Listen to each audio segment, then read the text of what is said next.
Hello everyone. जो लोग OPSC PGT के लिए पढ़ रहे हैं उनके लिए ये वीडियो है। इस वीडियो में कबीरदास, सूरदास और तुलसीदास के बारे में कुछ इम्पोर्टेंट वन लाइनर है। तो सबसे पहले देखते हैं कबीरदास के बारे में। हिंदी भक्ति काव्य का प्रथम क्रांतिकारी पुरस्कर्ता कबीर हैं। ये किसने कहा था? डॉक्टर बच्चन सिंह ने। क्या कहा था? हिंदी भक्ति काव्य का प्रथम क्रांतिकारी पुरस्कर्ता कौन है? कबीर हैं। मुसलमानों के अनुसार कबीर के गुरु का नाम क्या था? सूफी फकीर शेख तकी। ये सिकंदर लोदी के पीर थे। कबीर की वाणी का संग्रह उनके शिष्य धर्मदास ने बीजक नाम से सन 1464 ईस्वी में किया। तो यहाँ पर धर्मदास नाम याद रखिए, बीजक नाम याद रखिए। बीजक के 3 भाग किए गए हैं: रामायणी, सबद, साखी। रामायणी का अर्थ होता है रामायण, और रामायणी में हम क्या देखने को पाएंगे? चौपाई और दोहा। इसकी भाषा क्या है? ब्रज भाषा और पूर्वी बोली। सबद का अर्थ है शब्द, इसमें प्रयुक्त छंद है गेय पद। इसकी भाषा है ब्रज भाषा और पूर्वी बोली। साखी का अर्थ क्या है? साक्षी। इसमें प्रयुक्त छंद है दोहा और इसकी भाषा है राजस्थानी पंजाबी मिली खड़ी बोली। आचार्य हजारी प्रसाद द्विवेदी ने कबीर को भाषा का डिक्टेटर कहा है। अगर पूछे कि वाणी का डिक्टेटर किसने कहा है, तो वो भी होगा आचार्य हजारी प्रसाद द्विवेदी। आचार्य रामचंद्र शुक्ल के अनुसार कबीर की वचनावली की सबसे प्राचीन प्रति सन 1512 ईस्वी में लिखी है। ठीक है। श्याम सुंदर दास ने कबीर की भाषा को क्या कहा है? पंचमेल खिचड़ी। और रामचंद्र शुक्ल ने कबीर की भाषा को क्या कहा है? सधुकड़ी। कबीर की वाणियों का सबसे पुराना नमूना गुरु ग्रंथ साहिब में मिलता है। इसमें कोई संदेह नहीं कि कबीर ने ठीक मौके पर जनता के उस बड़े भाग को संभाला जो नाथपंथियों के प्रभाव से प्रेम भाव और भक्ति रस से शून्य शुष्क पड़ता जा रहा था। ये कथन किसका है? कबीर के बारे में आचार्य रामचंद्र शुक्ल का है। फिर से देखिए क्या कथन है कि इसमें कोई संदेह नहीं कि कबीर ने ठीक मौके पर जनता के उस बड़े भाग को संभाला जो नाथपंथियों के प्रभाव से प्रेम भाव और भक्ति रस से शून्य शुष्क पड़ता जा रहा था। कबीर की मृत्यु मगहर में हुई थी, तो मगहर का नाम याद रखिए।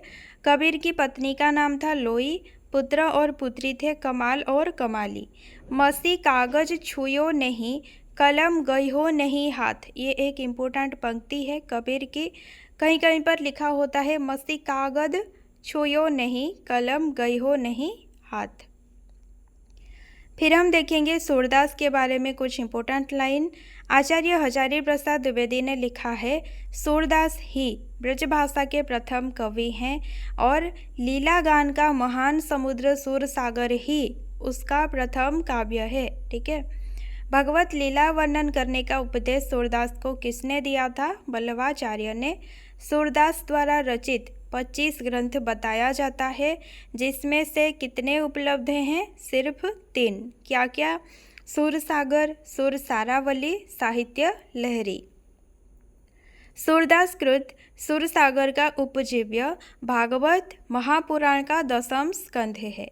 सूरसागर में 4936 पद तथा 12 स्कंध हैं। सूरदास ने सूरसागर में 3 भ्रमर गीतों की योजना की है। भ्रमर गीत का सर्वप्रथम एक पूर्ण प्रसंग के रूप में वर्णन है।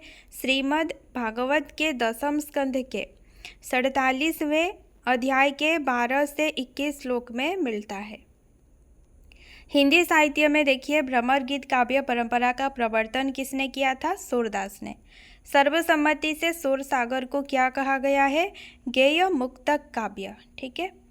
भ्रमर गीत को उपालंभ काव्य भी कहते हैं। आचार्य रामचंद्र शुक्ल ने इसे क्या कहा है? ध्वनि काव्य। किसको कहा है ध्वनि काव्य?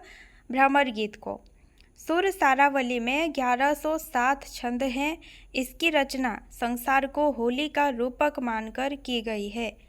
साहित्य लहरी में अलंकार और नायिका भेदों के उदाहरण प्रस्तुत करने वाले 118 दृष्टिकूट पद हैं।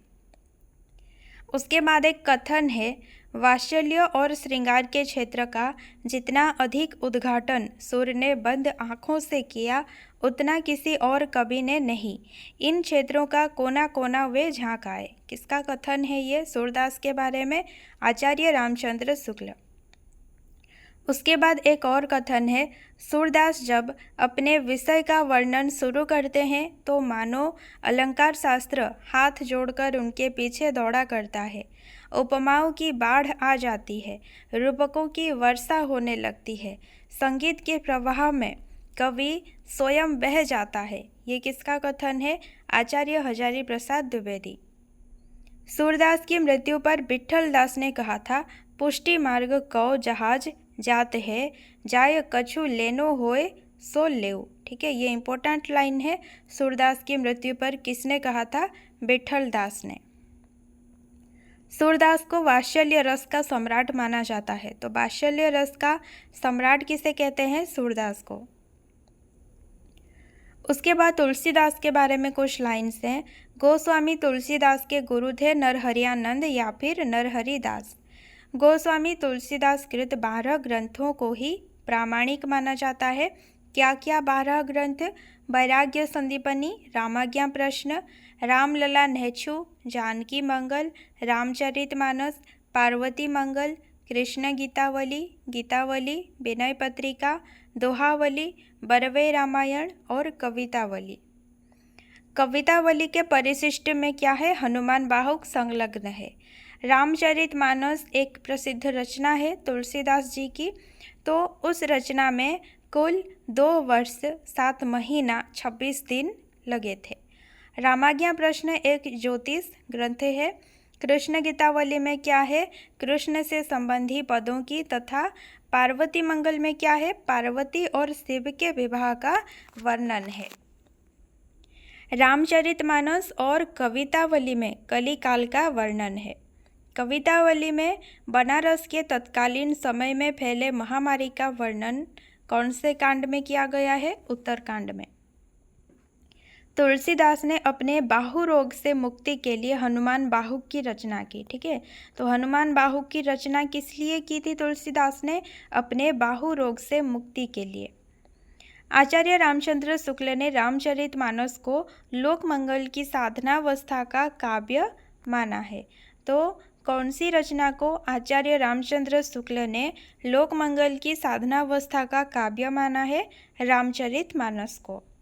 रामचरितमानस में याद रखिए 7 कांड या सोपान हैं जो क्रमशः किस प्रकार हैं? बालकांड, उसके बाद अयोध्या कांड, अरण्य कांड, किष्किंध्या कांड, सुंदर कांड, लंका कांड और उत्तरकांड। अयोध्या कांड को रामचरितमानस का हृदय स्थल कहा जाता है।